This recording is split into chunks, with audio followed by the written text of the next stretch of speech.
This podcast is supported by Music Theater of Wenatchee, celebrating 64 years of bringing stories to life. From show-stopping musicals to powerful plays, the Music Theater of Wenatchee stage is where stories come alive.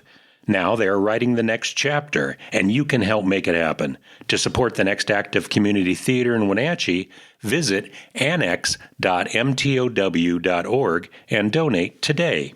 Opening night club. We're not opening a nightclub.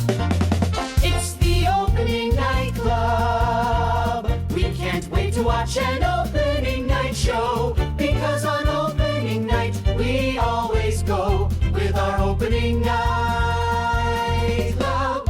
Opening night club.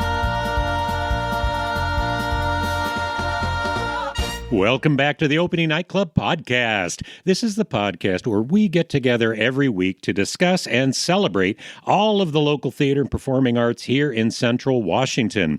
I'm your host, Kevin McKee, and with me today is musician, band leader, and friend Domingo Gonzalez. How are you doing, Domingo?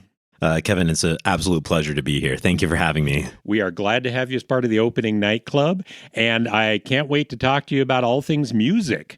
Yeah, I'm excited to talk about music and the arts. And what are the things that you're working on right now? So the things that I'm working on right now at this very moment, so I'm a part of a performing group called Umami Dearest. And which is fantastic. Yeah, thank you. I'm the bass player in that, and then hopefully we'll be able to contribute some arrangements as well.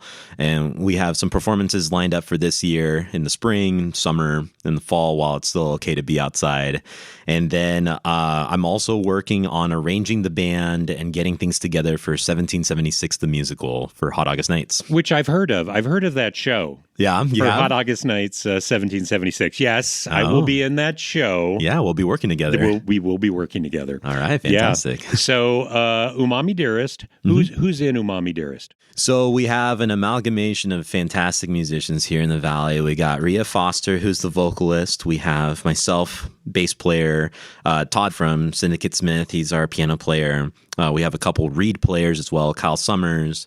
Mike Roach will be joining us again at the early summer. Seth Garrido, local musician and talent, absolute magnificent musician. Seth is fantastic. Yeah, just awesome. And a great personality on stage. Oh, yeah, fantastic. And then we have a trumpet player, Mary Adamski-Schmidt, and her husband, Andy Schmidt, who you might remember from Holiday Spicier, has been my drummer for a couple years as well. Yeah. And then... yeah, I think I'm not missing anybody. There's a lot of musicians. Are they on stage every performance? Or they fade in and out as they're needed, as their availability comes up. Yeah. I mean, we try to be all together, especially for like rehearsals and stuff like that. But no, on stage, we have just about everybody together. Like I mentioned, Mike Roach, I mean, he's finishing up his master's program in New Mexico. He'll be coming back and being here for a while in the summer. So we'll hope to plug him in. And he's kind of our master arranger as well. Okay. So, yeah. So if you had to describe the sound, what does Umami Dearest sound like? What's their...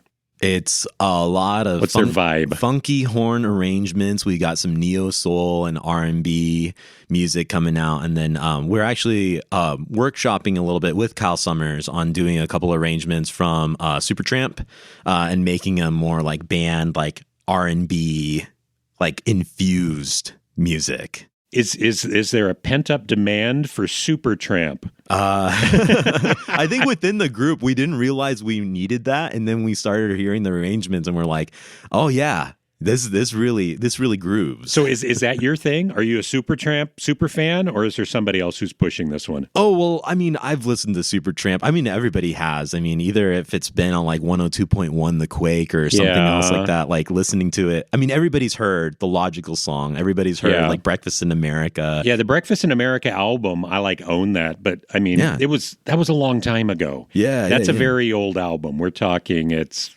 50 years ago it came out. Yeah. But then we like kind of found a connection to it. Like when we started listening to it, it was like, yeah, this could actually have some like real drive, like with some horns and with like a real funk, like backbeat. And we started playing some of Kyle's arrangements and we're like, yeah, let's put this in our next gig. Oh, it's awesome. That's fun. Yeah. So you're in Umami Dearest, and which is kind of outside of normally what we'll talk about here, but it is awesome to have an active live band with very talented musicians. Oh, yeah. So yeah. I am so glad you're doing what you do. But I did want to talk to you about you as a performer and you as an educator and how you're involved in theater. So were you involved in theater as a kid? Yeah, I actually compiled a list of all the things that I kind of forgot that I was in. So I guess my first musical experience, if we want to go back, like way back into like the Looking Glass, I played piano. So piano was my very first instrument that I learned. I learned through Kristen Umbarger Keene, who's the elementary teacher at Vale Elementary. Oh. Then she passed the torch when I was 7 years old to Kayla Regan, and she was a local music educator that lived in Cashmere for a while. She was famous back in the day. I think she had a degree in like biology or zoology. She actually had license to have a monkey in her studio. It was an actual like small, I don't know what the breed of monkey it was, but I remember it was like there present at every music rehearsal that we had. So you took piano lessons from somebody with a monkey in the room? Yeah. Wow. How old were you? I was 7 years old when I started taking those piano lessons. And I mean, a 7-year-old, it's like, okay, you got to go to piano lessons. It's like, a monkey. Yeah. Wow. It added some zest to the music lessons, kept things interesting. I mean, it was already really hard to focus on my fingerings, but then to just have like, I mean, the monkey was in a separate room, but then at the end or the beginning of the lessons, they would open the door and then it'd come out and it'd greet you and then kind of yelp a little bit. But I took lessons with Kayla Regan up until about I was in 5th grade. So that was probably about solid 5 years of music instruction from her.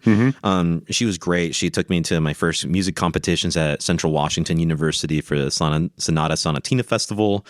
And so, yeah, to have that experience was great. I would say my first introduction into musical experience with musicals was like I played a Phantom of the Opera duet on piano from one of my first recitals. Okay. And it was kind of a mentorship program where you'd have an older student and then me being the younger student, we would play this duet. And I was like, Phantom of the Opera, that's a weird title for like a music piece. But then I later found out like, oh, it's an actual musical. So it was like a little medley of that. And I guess to pull back a childhood memory, I went to daycare with a lady in downtown Cashmere named Shirley Cox. And she was a huge supporter for a while of Leavenworth Summer Theater. Okay. And my mom and her got very close and had mentioned like, oh, well, we're looking for things for Domingo to, do in the summer. Like, what can we do to like kind of get him like more invested in music? And she actually bought us our first tickets to go watch Leavenworth Summer Theater's Sound of Music. When I thought you were going to old. tell me that you were like a Von Trapp. No, you were a Friedrich or something. No, I was too much of a shy child to go up on stage. And that was very apparent too. Kristen took me up on stage to be a part of this whole district musical or like, I guess, elementary school musical, E-I-E-I Oops. And I was pig number 2. And I had a speaking solo line. And every time I stepped up to the microphone and was about to say, we're a couple of crazy pigs, I would run out and cry. I was so shy. I was so full of stage fright. You've got to totally put that on your next bio in the playbill. Yeah. You've got to say I was pig number 2 in E-I-E-I Oops. That's awesome. Yeah, that's really throwing it back. I was in a couple of other plays in middle school. I was Wolf Ames and Time Again. That had a lot more lines. I think I had like 50 lines that I had to memorize. Yeah. Don Smith was the director of that. I was the jury foreman in the trial of Goldilocks in 7th grade. Kurt Jeline directed that as well. So if Susan Gupsh is listening to this, she knows all these names. And then I actually did sound for Oklahoma and Anything Goes when we were doing it at Cashmere High School. Okay. And this was the first couple years when we stopped doing the musicals or the play productions in the high school auditorium, which is like this huge, like it's a cafetorium, honestly, at Cashmere High School. The Cashmere Middle School had just been reconstructed. So we started using their kind of state-of-the-art auditorium there, which now we see all of the Cashmere High School plays and musicals happen in the middle school.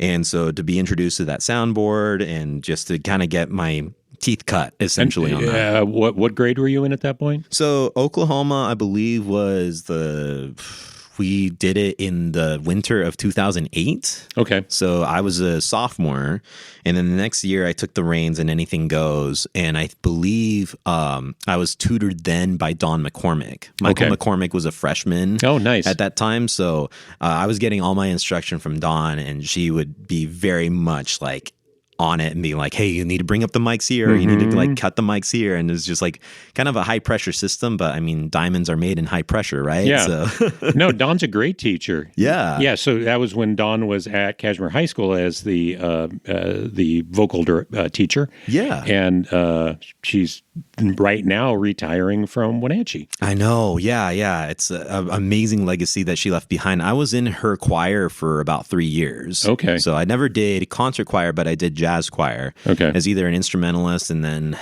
reluctantly, but like thankfully, she asked me to be part of the bass section, and I was like, I don't like how my voice sounds, and she's like, just do it. We need more men in the choir. So I was like, okay, here I go. And then when we went with her to the Heritage Jazz Festival as part of our like senior or junior trip. Actually, it was a senior trip for some people, but it was my junior year.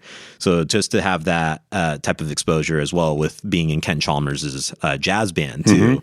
Just to have all that, I mean, I'm very thankful of like the awesome instructors that we had here in the Valley. We continue to have. You had a really vibrant childhood and school experience in theater. I had no idea that you were performing and singing and working on those shows. That's kind of amazing. Yeah, I think in a way it's just like I said, I forgot about it. And then when you had invited me on here, I was like, I think I have a little bit more history than I thought I did. And then I called up my mom and I was like, hey, Mom, like, do you remember like on the scrapbook, like all the things I was in? And she like immediately knew. She was like, oh, I don't even have to pull it from the closet. Like I knew what you were in. My parents are so proud. Yeah. And then my last thing that I did in school was I was in the pit band for Footloose, and that was my senior year. Okay. And so we did Footloose in my senior year in high school, graduated in 2010. Okay. Yeah. Well, and then you graduated and you decided I'm going to be a music teacher? Yeah. I went to school at University of Idaho for my undergrad, and I had originally decided to major in music business. And that was kind of an interesting degree, which it wasn't a full music degree and it wasn't a full business degree, but it was just kind of a juxtaposition of the two. So at the time, what were you thinking you wanted to do with music business? Oh, I don't know. I just wanted to work in the industry, and I guess like kind of without really an idea of how to do that. Yeah. I looked at a couple of my options, and Art Institute of Seattle offered like a sound mixing or, sound engineer title to work, kind of work towards. But I was like, I don't know if I really want to be in that area. I kind of just want to learn. And while I continue to perform music, and there wasn't a whole lot of opportunities within the Art Institute of Seattle to perform. Yeah. So then I looked at a couple of different colleges. I applied for them, and University of Idaho actually offered me the most scholarships to go out, and I almost had my full first 2 years paid for. So I was like, well, this is kind of a no-brainer. I'll go there, and I had been there already for the Lionel Hampton Jazz Festival, and it was just like I already had a great introduction in there. There's a lot of students from Kashmir that had actually gone into that program already or into that school, not necessarily music program, but just the school. And then I was just like, yeah, I want to do this. Let's go ahead and go for it. I stepped into my first business class, Business 101. It was a huge lecture hall class. And they were like, okay, you're going to open your page, books to page like 70, and you're going to go ahead and read this while we go through the slideshow. And I left. I was so turned off by that type of instruction. By the business side of it? Yeah. I just didn't like anything that the business school had to offer. I gotcha. And then I felt like the teachers, they were probably great professors. I'm not like trying to say anything bad about the school of business, but it's just something I didn't really resonate with. It didn't speak to you. Yeah. So then I kind of thought about it for a while, and then I had to declare another major. And then I just said, you know what? Like, I think I'm going to go with music education. It just seems right. It just seems like something that I'll really have fun with and then, have a career in. Mm-hmm. And then so I'd studied that, and then I graduated in 2015, did my student teaching at Wenatchee High School with Jim Kovac. Okay. And then kind of fell in love with the idea of like, yeah, I can make this work. I can go ahead and be like this awesome school teacher. And I was a school teacher, and happily so, for about 5 years in Kashmir and then 1 year at Rock Island. And it was an interesting transitionary period during the COVID years where I wasn't necessarily able to teach band instruments in the middle of that. Oh, that was the absolute worst for music teachers. My brother, who we just recorded an opening nightclub episode with. Oh, okay. He was also a music teacher through COVID, and he almost quit. And he'd been doing it for 25 years. It was very disheartening that you had to all of a sudden teach over Zoom, and you couldn't have a choir, you couldn't have a band. It was nearly impossible to do that. Yeah, it was at that time. I remember it was a weird time. And let's just say, like, I kind of think back to that, and you continue to think about, like, fever dream is the way to describe it. I would go into the school when no one else was around, and really everybody was trying to avoid everyone. Yeah. And walking into that middle school classroom, I was like, I have to move all of my stuff to teach into kind of like this practice room space, just so that when people do eventually come in, I'm somewhat separated from them and I'm not, coughing or giving the wrong idea of like, okay, like it's safe to be together again. But this is again, while we didn't know a whole lot about what was going on. No. And so kind of this podcast setup that we have, I also had in that room. I had my computer open, teaching it through Zoom, and we did our instrument handoff, and we're still trying to do music instruction for students that were interested anyways. Yeah. We couldn't really force them to learn something without having a teacher present. So it was like, okay, here's a couple flutes, here's a couple clarinets, trumpets, trombones, if you would like. Yeah. And then if not, you're just going to tune into the class. We're going to do like these checks. And I feel like at a while that was necessary because it was more like a wellness check, right? I mean, you invite these students in, you just want to make sure that they're safe. You want to make sure that they have like a space to learn. And that kind of got me thinking. And it was like, okay, teaching you how to do flute over Zoom, it's hard to be able to instruct somebody to put their third finger like in the right spot or like shift their elbows down. And you're trying to teach them. And then that gave me a greater understanding and retrospective of like, when I do go back into in-person teaching, how do I approach that? And like I started kind of coming up with my own tactics on how to do that, which I still use to this day as a private music teacher. So yeah, that was that. And I was just like, man, it is hard coming back to that and like kids just being so far behind. Yeah. No, it was hard because you really can't do any group instruction. No. It's not like you can have a band playing over Zoom. It just doesn't work. Oh, no. The bandwidth of like how fast people's internets were working too. Mm-hmm. I still had this recording because I remember I was recording the Zoom to be able to present something for like my observations and stuff like that. I was like, here's how the band sounds like, these are artifacts of my teaching to be able to evaluate me on. We played, was it Mary Had a Little Lamb? And then it was like 1, 2, ready, go. And it's just like, it was all just layered completely differently. And then some students were like stuck on like Frozen. And then the other ones were like going. And it was a great experience because then I was like, from there, if you could overcome that as a teacher, you could overcome almost anything. Yeah. No, that's a tough one. It is kind of cool that you're one of the few people that grew up in a school district and then came back to the school district almost immediately. Yeah. I was very fortunate. They had tried for a couple of years. They asked me actually when I had just finished my student teaching if I wanted to come back. And I just wanted to take a gap year. I was working a couple different odd jobs. I was working at Anjou Bakery, just kind of exploring kind of what I wanted to do. Were you a baker? No, I wasn't. I handled the bread when it was already done. I was like helping slice the bread. I was helping make sandwiches and everything like that. I actually learned how to become a barista through there with Heather and Kevin Knight at the helm, just like teaching me how to do that. And taught me a lot about like front facing, just how to be friendly towards people and like being able to like work as a team. Like it was great. I loved that job. And then they offered it to me one final time in 2017, which is actually the same year that I remember jumping into music conducting too for large musical production. I got a call from Susan Wagner. This is actually a perfect lead up. I did Sound of Music.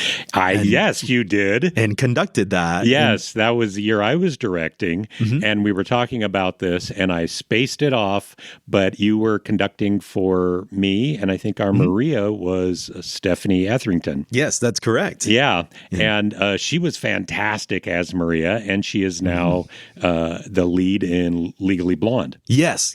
So it's great. Just like a small world, right? Yes. right? And then everything kind of comes together.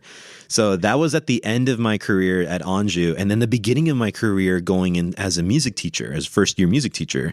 So being able to be exposed to that, everything was coming full circle. Yeah. And I remember the note that I wrote down, because like my daycare teacher way back in the day, and I had this note, was that she was like, what'd you like most about the musical? Like, I got you the tickets, like, what'd you like the most? Because she was very engaging and like being able to get learning moments is what she called them. There's like learning moments. How do you learn even when there's no learning going on? And I thought to myself, the actors on stage were great as a 9-year-old, but I also was like, I really, really enjoyed the person conducting the band. And I was like, when I grow up, I want to be the person waving the big stick around.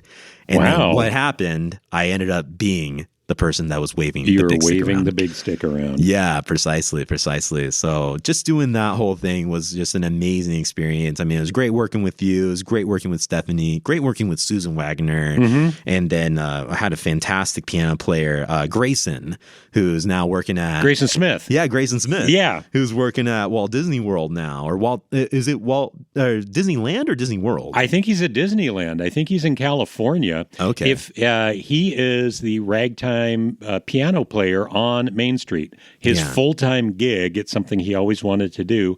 And if you go on YouTube, actually, if you have ever seen a ragtime piano player show up in your feed, it's Grayson Smith. And he'd been doing Leavenworth Summer Theater. I think his family was in Manson. I think his father was at the Manson School District. That sounds about right, yeah, because I remember they would bring the whole family down, right? And they would be part of that Leavenworth Summer Theater family. Yeah, having him as my piano player was fantastic. I mean, he never missed a beat. He was just on it. Well, and he was great. He's also a great actor. He, I think I saw him in Secondhand Lions at the Fifth, and he had done Sound of Music for me. And it's kind of amazing to see these performers that do come through the system, and then they go on to have full-time jobs, very recognizable, and they show up in my Instagram reels. Yeah. And then not only that, but just like the huge community production that it is. I remember Talon Schoening being second keys for that show as well. Okay. And then back to like Umami, Mike Roach, that was the first time I'd met him. He was my clarinet player. And then, we kind of went our separate ways, and then we kind of reunited back in the band. So just these community ties. And that's how you got into conducting musical theater. Yeah, precisely. Yeah. And that then led on to other things. I'm going to have to bring up Hot August Nights, which you've been an integral part of. Yes. I'm not sure when did that start? So the summer of 2017 was when we worked together for Sound of Music. Yeah. Then the next year, I remember Susan Wagner kept putting in my ear, is like, well, we want you back. We want to have you back for Sound of Music. And then I remember there was a bit of a transition where there was some old directors kind of coming back, or all other musicians that were coming back, and they were like, well, we actually have this old director that has conducted Sound of Music before, so we're going to put him there. But if you wouldn't mind doing Little Women... I think that was the one, or it was Savage Garden. I don't know what it was, or Secret Garden. Secret Garden. Yeah, Savage Garden's the band. Crossing my ties here. But so she had asked me if I could do that, and I said I would love to. And then we started taking a look at the calendar collaboratively, and the Sitz Probe, unfortunately, once the schedule had already been set and done, was during one of my really good friends from college wedding over in Spokane. And I said, I'm really sorry. Like, I don't know how we're going to make this work. And I guess they had found somebody else that would just be willing to take over for that production. So I was like, oh, well, I guess that's that. Jamie Donegan, that summer of 2017, was doing La Cage aux Folles. So the next year was starting to do Full Monty. And they had a couple of names, I think, that they were kicking around for, like, who are we going to bring to music direct for this? And just through, I don't know what we were talking about, but Mike Locke and I had been talking about like just things to do in the summer. I said, hey, what are your plans? And he's like, well, we working full time, during the summer, putting on Full Monty. And I was like, oh, that sounds nice. I should probably go and watch it. And he's like, you're available? And I was like, yes, I am. And he's like, have we got the job for you? Yeah. And then that's how I kind of got tied into that. I had met Jamie Donegan once before, and my friend Ruben McKenzie was the trumpet player, one of the trumpet players for La Cage We went out that night. We were at the rail station, and I just ran into Jamie just by happenstance and just at the bar, and we were hanging out for a little bit. And I was like, man, Jamie seems really interesting. Like, he seems like he has got a really good thing going on here. I was like, how do I fit into the fold? And it was amazing. The production team for that year was absolutely phenomenal. It was just plug and play. All I had to do was read the music down and just conduct. And that's how I kind of got started with Hot August Nights. And it's been history ever since. Yeah. I've been a part of every Hot August Nights just ever since, because it's just been awesome to work with that team. I mean, Mike Locke and Jamie Donegan and Bethany, Christine Elkin, like all of them have just been so accommodating that I was like, well, I guess I'm in now. Like, I have to be like that next in line kind of thing. So. Now you're vocal director, music director, and conductor. Right? Yeah, Did you start out doing all three of those? No, I did not. I did not. I would have been just scared out of my mind to do all three. I was just conductor for the first one, and then I got some help being able to coordinate some of the practices and everything. And then the next year for Hands on a Hard Body, they started kind of putting some more responsibilities on my plate as need be. Yeah. And I was like very appreciative, and I started learning how to organize a schedule, and then, you know, being able to get feedback from my musicians saying like, hey, like, we need this schedule to be a little bit more accommodating. And I was just like, okay, working a little bit more with the directors on being able to take instruction and like being able to translate that to the band. So being almost that liaison between musicians and producer and director. And then from there, went through it, you know, Pippin happened. We had that gap year where we were doing the song Stripped Down. That one I was more of a musician, and then we brought Glenn Isaacson to kind of help out with like how we were driving those songs in a 3-piece band. Yeah. And that was me on bass and guitar for some of the split songs, Ben Chambers, who's been our longtime percussionist and drummer for that, and Glenn Isaacson. So then after that for Pippin, then I was working a little bit more with the music production side of things, just being able to tie things with the vocal director. Then after Kinky Boots, with Rock of Ages, I became the vocal director for Rock of Ages. And then doing that was just an absolute trip, because then we had a pianist that we were working with, fantastic pianist, and he was playing everything that was on the page. And while that was very good to get kind of a clear idea, Rock of Ages isn't a very piano-heavy score. It does have some patches and everything that are very fundamental, but you don't have those patches already set up during the vocal rehearsals. You need the block chords, or you need to be able to read the vocal lines in their correct octaves. So then I kind of took that over, and I was like, Chase, take 5. Like, here, we're going to go ahead and run this. And then from there, I was like, I think I can pull it off. I think I can go ahead and do the vocal directing side. So ever since then, doing a little bit more of the vocal directing. And then, what was it? Last year for Dirty Rotten Scoundrels, I was doing more of the piano conducting and just like kind of doing the, you know, Johann Sebastian Bach, you know, playing with the right hand and then conducting with the left hand. So people listening to this can't see that, but he was conducting with one hand and pretending to play the piano with the other hand. Yeah. And then I had to switch because I mixed up my left and right, you know, musician can't tell left and right. No. So 1776, you're going to be doing vocal, music, and conducting roles. Yes. Okay. Yes. And awesome. That's going to be a really interesting one too, because the music for that is, I mean, you take a look at that and you think about all the different elements that kind of go into it, and the way that they have the score split up right now, which we're trying to learn how to condense, is a piano player and then an organist and a harpsichordist. Oh. So those are 3 separate piano parts that aren't playing the entire time. So I'm still trying to figure out how to combine those and figure out if I'm going to be able to piano conduct, or if I'm just going to be conducting and then we have someone doing that full time. Well, and we talked about it before, but 1776, it's a show that has a very long section with no music. I think the story is that there's 30 minutes without any music, and it's one of the only shows in Broadway that the musicians union actually went ahead and said, like, we got to get a break. We can't be in the pit like for 30 minutes doing nothing. We got to have our coffee break, or reed soaking break, or instrument repair break, or something like that. No, I'm really looking forward to it. I think it's going to be a great show. Yeah. So at the Performing Arts Center, you are also on the board. So not only are you a musician, but you're also part of the administrative organization that keeps the Performing Arts Center up and going. You are secretary on the board. Yeah, I'm in my second month of being secretary. So taking all the notes, trying to make sure everything's like notated and everything's correctly dated and everything like that. It's a great way for me to try to exercise a little bit more organization in my life. Yeah. It's kind of an interesting board because we were talking before, they were kind of founded as supporters of the center. And it was a group that was trying to make sure that the Performing Arts Center succeeded financially. So not necessarily musicians and actors and producers, but people who could make sure that it had the money to do what they needed to do. Yeah. And so now we've got several actors and directors and musicians on the board that are able to kind of do both. Yeah.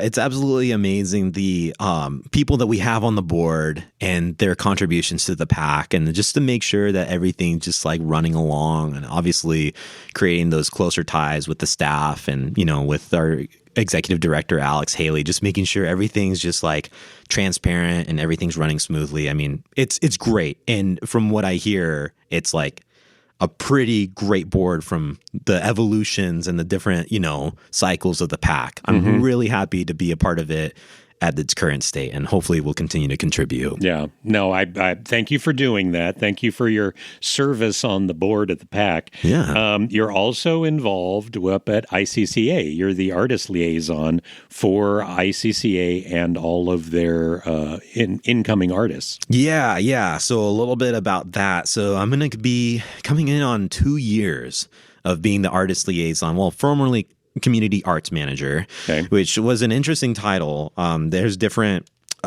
responsibilities that kind of got tied into artist liaison. But so coming up on 2 years in June, going into July. And essentially what happens is that on my role of things, once the contract is signed and once things are approved to be put on, I'm essentially the holder of information that starts to divulge that to the appropriate people. So for Eric Frank, who is our technical supervisor or technical director, I give him the tech writer, and then putting in communications with the manager or lead artist there, being able to get the bios or whatever ticket information to Shiloh Reeves.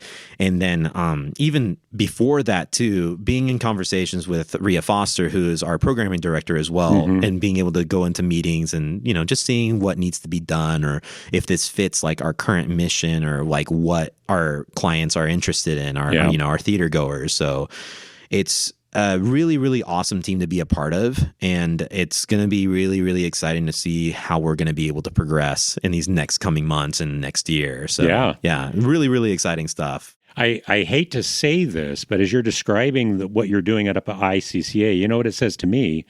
It's music business. Yeah. You're doing music business. You tried to get away from it, and it sucked you back in. I know. But you know what? If that's the case, I'm so happy to be a part of this process and this journey in a non-lecture hall style. Sure. And you know what's amazing is that as a musician, and I'm sure as a thespian, you understand this as well, a lot of our learning doesn't happen when we're taking a class or even when we're getting instruction. A lot of it comes from just doing. And I'm a very interested learner in where I ask for a lot of direction. I ask for a lot of information up front. And then once I have that information, or sometimes I don't get it, and like I just have to go do it. As a musician, you'll crash and burn a lot. As a musician, you'll make a lot of mistakes, and you'll be like, oh shoot, like I really have to reanalyze how I'm going to do this. And it's a lot of room reading too. You have to be able to read the room and say like, okay, we're going to change up the set list a little bit. And then from there, being that social chameleon for some of the artists that come in, because no two artists are alike.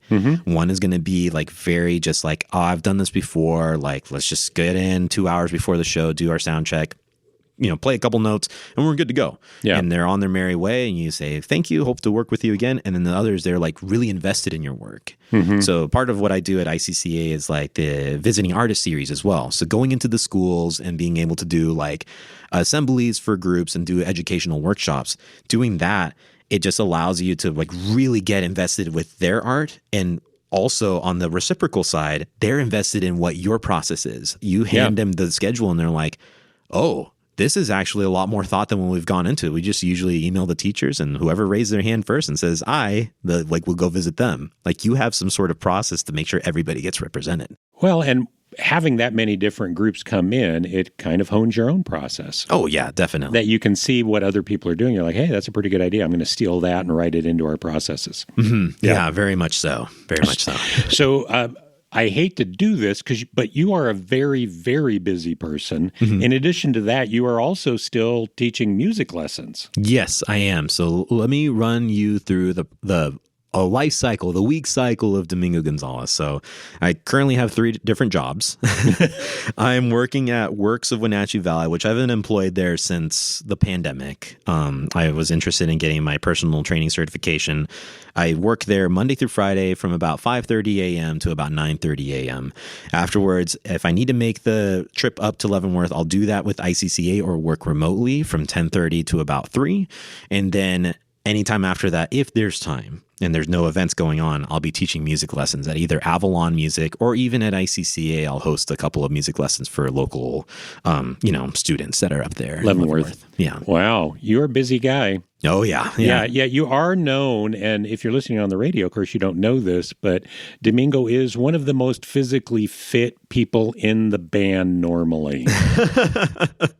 So, I think about that, Kevin, and I'm like, oh man, well, you have to stay active. And one of the things I actually experienced the year that I was doing music conducting up at Sound of Music, I conducted too hard and I had a little bit too much of an exasperated raising of the hand for the... You threw out your shoulders? Yeah, and I threw out my right shoulder.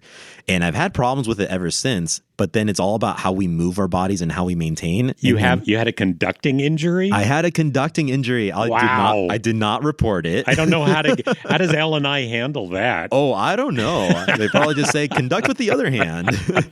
But I learned how to rehabilitate my shoulder, and I found out it was like something with my rotator cuff, it was one of my joints. And that's actually exercise that I use as some of my like prehab. The one going through new clients is like, how's your shoulder mobility? Here, try this. Okay, try lifting your arms like this. Try giving me 1, 2, 3, 4. And then just from there, you're like, okay, they have shoulders like mine, or they are much better set with their shoulders. I got it. Okay. It's all about education. You learn all of the time. Yeah. So do you do any like bodybuilding competitions? No, I do not. The thing that I did the most when I was working at the gym, obviously I've cut back a little bit because with 3 jobs, I mean, you got to be able to have some energy to do the other ones, is that I used to be a group fitness instructor. Okay. So one of the things I would do is like a spin class. I used to teach a spin class. So a lot of that, I credit my lower body strength and endurance for doing that. I have to have some sort of basis to be able to carry all those instruments up and down the staircase. Yeah. No. So I'm asking, and if anybody's listening to the podcast, they know I keep talking that I want to direct Little Abner, which has a scene that I need bodybuilders for. I do remember that from the podcast. Yes. Listening. And so I'm like, okay, well, maybe Domingo, I can get him to commit, and he would say, sure, we'll do that. And I didn't know if you ever go through the bulk phases where it'd be like, okay, yeah, no, he could totally. Oh, people that know me, and we joke all the time. Katie and I will talk about this a lot. Is like I'm constantly bulking. Oh, okay, yeah, okay. Well, there we go. Yeah, you. I think you are the only conductor that, like during Holiday Spicier, you took off your shirt during a performance. Not a lot of conductors do that. Yeah. So that was our first Holiday Spicier. We did. We didn't know what we were doing from Mean Girls. Yeah. And then what was so funny is that I remember introducing the next bit the next year, and someone in the crowd had yelled out, and I'm not sure if you were there for this, someone at one of the cocktail tables that obviously was just having way too much fun, as people do in that sort of black box setting. They were like, take your shirt off. And I was like, sorry, that was last year. Oh, you missed that show. Yeah. Oh, yeah. No, the Holiday Spicier shows have kind of evolved on their own. And yeah, you never know what's going to happen in that show. Yeah.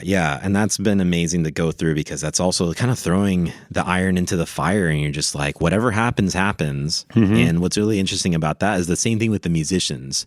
You have to get musicians that are really into like being into improv. Mm-hmm. And a lot of times I'll hand them a roadmap. I won't actually hand them music, but I'll hand them a roadmap and say like, this is the chord structure. watch for this person. Like, they're going to be swinging from a pole, or they're going to be like out there like singing to somebody. You got to make sure you watch them. And that's been kind of an interesting, like almost like cabaret type performance where, I mean, that was kind of the standard where it's live music, live theater. You have to be able to turn on a dime. And it's amazing that, I mean, even as actors too, there's some people that are really good at portraying the character and portraying the lines. But then as soon as something out of left field happens, then you're like, well, how do we recover? And there's a lot of amazing musicians that are amazing, proficient readers. And then during a happenstance thing, we're like, what do we do next? No, I was talking to Glenn Isaacson, and he was talking about the difference between him and Marilyn Everhart. And Marilyn Everhart was a fantastic pianist, and you'd hand her music, and she could sight read the entire thing and play it perfectly, which that's a skill. That is a lot of training to get to that place. And Glenn Isaacson's more of a jazz guy who can chord his way through, and if you give him a fake book, he can play the whole song. Oh, yeah. Right? Yeah. And so which type are you? Are you more of a sight reader or a fake book? So this is something that I've talked about a couple of times, candidly, with a couple of people that know me. And I've talked about this in a lot of different experiences as well, is that I really do believe there's a difference between a right-brained musician and a left-brained musician. One that's good at improvising, but maybe not good at reading the music. And there's one that will just read the manual, read the music, and that's the way it has to be. A great musician has a combination of both. Admittedly, I was actually not a very good music student, and I have to admit that right now. So apologies to Kristen Keenumbarger, Kent Chalmers, Scott McGlynn, Don McCormick, Susan Gupsh, the few times that I worked with her as well. I am not the best sight reader, and I would play a lot by ear. My mom, actually, she had a really come to Jesus talk with me one time, because I understand music lessons can be a huge investment. And she was like, I pay your music instructor to teach you how to play Bach, how to play Beethoven, how to play Brahms, not to be able to play the hits on 99.5 FM, which you're listening to and you're just able to play back. It's like, that's not what we're paying you to go to music school for, or like take lessons for. And just then from there, I was like, I just am really good at picking up something by ear and then being able to emulate it back. That's the type of musician I am. So admittedly, being that improviser. Gotcha. So more chording, and then you'll add in everything that you can. Yeah, precisely. Okay. Yeah. Marilyn, and it's not to say that she wouldn't change, but she was definitely the one where we'd be going along and she'd be shouting out measure numbers when they needed to change. Oh, yeah. Right? Oh, yeah. And where I think if you do have people that are more improvising, you don't even have to, it'll just kind of happen, but you don't have a lot of control. If you're running a full orchestra, it's really, really difficult to do that kind of thing. One of my favorite memories, and just, Marilyn Everhart, first of all, a magnificent soul, rest her soul. Like she's sorely missed here in the Valley. I'm hoping that like we have the people coming in, and we do have the people now, obviously, that are able to emulate that. But I mean, just the spirit that she had. I mean, it's something that is still has yet to be encapsulated. I got to work with her during Full Monty, and having her and Jameson. I don't know if you remember Jameson Varpness, who played piano with us as well for Hot August Nights. Having those two minds work together, it was like the best of both worlds, where Marilyn was playing keys too, and she was able to hit those transitions like no other. And there was one number, Michael Jordan's Ball, which was the end of Act 1 going into intermission. And she was just like this mad, like train conductor, like operating this computer and getting everything together. And then we knew we didn't have to worry about the drive and the tempo or anything of the music. We were just able to have fun just because she was like she was like a Foley artist. Yes. And then having Jameson just absolutely improvise and slide up and down the scale, like up and down the keys, to have that sort of chemistry happen. And then I remember asking Marilyn afterwards, I was like, do your hands hurt? And she's like, no, it's just another night. Yeah. it's hard to look back and realize that I miss her, that through most of the rehearsals, she was really our accompanist through the rehearsals process. Yeah. And so she would sit and knit or play Candy Crush at the piano while the directors were doing something, just waiting for the next opportunity. Okay, here's the next song, and just go into it. Yeah. So patient, so giving, and and she was a great sight reader. I think that's also why I do 3 jobs too. Is like you find the little bits and pieces of work that you enjoy and you really hold on to those and you just keep using that to light the fire of keep going on. I love everything that I do, and to do it without passion, it's just like, I mean, what's the purpose? You have to find that purpose. You right? do. Yeah. Yeah. Domingo, is there anything else you wanted to talk about? I'm really, really excited about the future of arts here in the Valley. And I really, massive credits to everybody that's been involved in being that pivotal part. I mean, obviously, like all the thespians that brought me on for projects for Music Theater of Wenatchee. I mean, I think about the first musical I was there, Matt Lodge, getting me into the fold, Dave Baldock for continuing to support me in that. Huge shout outs again to those music educators as well. And then my former piano teachers, Kayla Regan and Alexa Cruikshank. If you're listening to this, absolute thanks. My 2 biggest supporters in music in college, James Reed and Dan Buckfitch. Shout out to Katie Ringley as well for being my rock and being able to drive me through things and keep me interested in all the things I do. And what's out there that you haven't done that you would like to do? What are the things? I mean, do you want to do more on-stage stuff? Do you want to act? Do you want to direct? Do you want to see something else? What's in the future for Domingo? So, if there's any way to do this here in the Valley, the 2 musicals that I would really want to be a part of, I guess these are my dream roles as far as music conducting. Okay. Avenue Q. Okay. And The Producers. So those are 2 that I really, really, really want to conduct. For 2 that I would love to be on stage for, I don't know how I would see like being on stage for this, but just to bring it back full circle, we're talking about links to the past.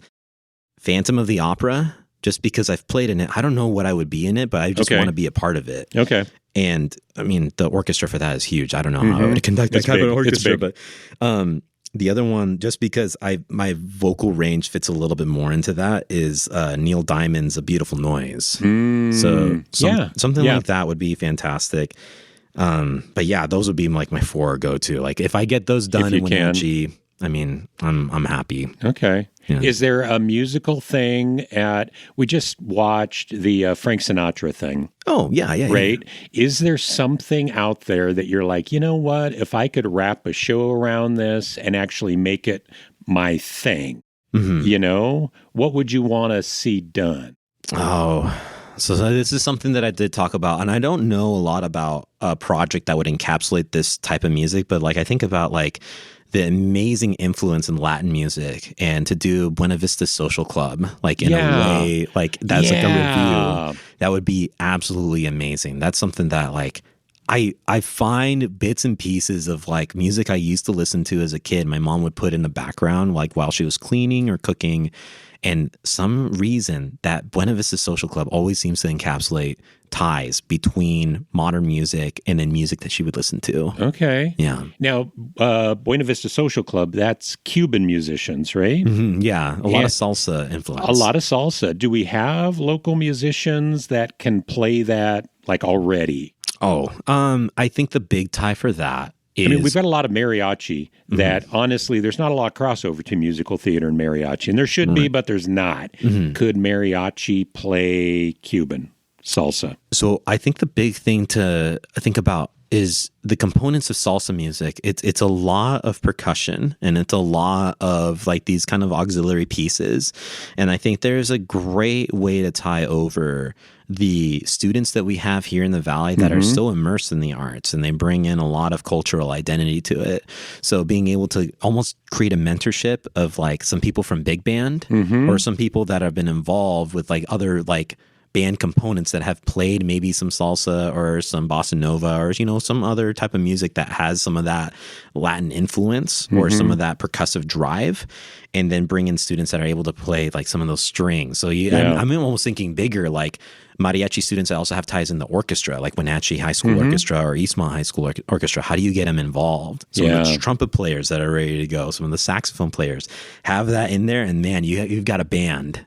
Yeah, I had never thought of that, and I love that idea. I think that's now in my top 10 of things that we really should do in the Valley. Oh, yeah. I think it would be great, and it would bring in people into the theater that probably normally wouldn't go. Yeah. Well, I think also the most recent project that I was involved in, the Hip Hop Orchestra Experience, which is the combination of ICCA and Numerica PAC efforts. We had 2 students play in that were highly recommended by the teachers that were in there too.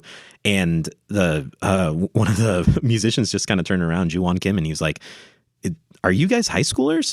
And then like turned around after the performance, he's like, "Those 2 were high schoolers. They sounded awesome." So a huge shout out to the music educators making it happen here in the area. That's awesome. Yeah. Okay. So you heard it first here. We're going to work on Buena Vista Social Club at some point in the future.